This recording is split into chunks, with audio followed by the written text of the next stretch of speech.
Good morning guys, আজকে আলাদা video আজ চলে আসলাম মাঠে। তো আমাদের কিছু লাড়ার আছে, তো দেখতে পাচ্ছি এটা হচ্ছে রাস্তা।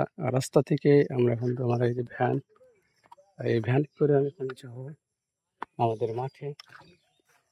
তো দেখতে পাচ্ছ ওখান থেকে ভ্যান নিয়ে যাওয়া হয়েছে, রাস্তা হয়ে গেছে। তো এখানে আমাদের কিছু আম গাছ আছে। আর এটা কি দেখতে পাচ্ছ, এখন আমি বর্তমানে মাঠে যাচ্ছি। আর মাঠের বুঝতে পারছো খুব সৌন্দর্য, তোমাদেরকে দেখে আর কি বলবো।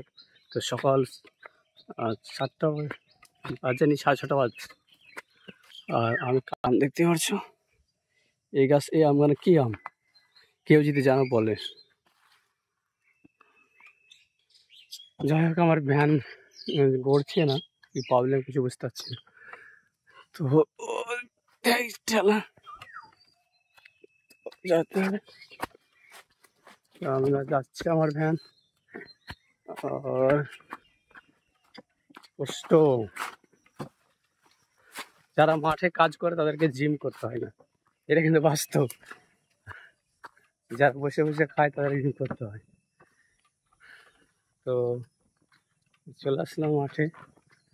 আর কোথা দিয়ে কোথায় নিয়ে যাচ্ছি তোমাদের, এটা হচ্ছে মেন রোড। আর মেন রোড থেকে চলে আসছি, এসে কিন্তু এটা আমাদের জমি। এইটা কিন্তু আমাদের আর জমি না, ওই পাশেরটাও আবার আমাদের জমি। তো আমাদের জমিতে যাওয়ার রাস্তা সেরকম নাই, এখান থেকে লাস্ট। এইটা কিন্তু পরের জমি চলে আসছে, এই দুটো জমির পর আবার আমাদের জমি।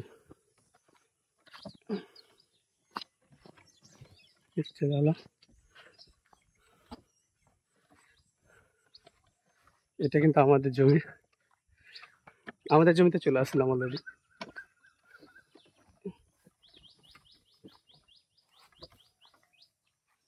চলে আসার সময় তো আমি দুটো আম নিয়ে এসেছি, আমাদের গাছেই পড়েছিল তাই মোটা।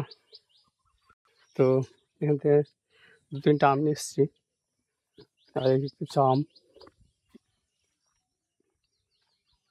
আর এটা আমাদের মোটর ঘর, জলের, এটা আমাদের পুকুর। আর আমাদের পুকুরে এখানে কিছু আম হয়েছে, আশা করি অত বেশি হয়নি। এখানে আরো 2-3টে গাছ ছিল, কেটে ফেলা হচ্ছে, বেশি দিয়েছে। তো আমাদের এই লাড়াগানকে পেন দিয়ে আমাকে বাড়ি নিয়ে যেতে হবে, তো এর জন্য এসেছি। কিছু লাড়া পাড়া আছে। আর এখানে আমাদের কিছু চাষ করা হয়েছে, কি বলে এখানে তোমার, এই যেখানে কি বলে নাম ভুলে গেছি ঘোড়াটি, এর জন্য তরমুজ। তো এটা হচ্ছে আমাদের সেই মাঠ, ঐতিহাসিক মাঠ। তো যাই হোক, তোমরা কি কোথা থেকে দেখছো ভিডিওটা স্কিপ করবে না, ফুল ভিডিওটা দেখে যাবে, লাইক কমেন্ট শেয়ার করবে।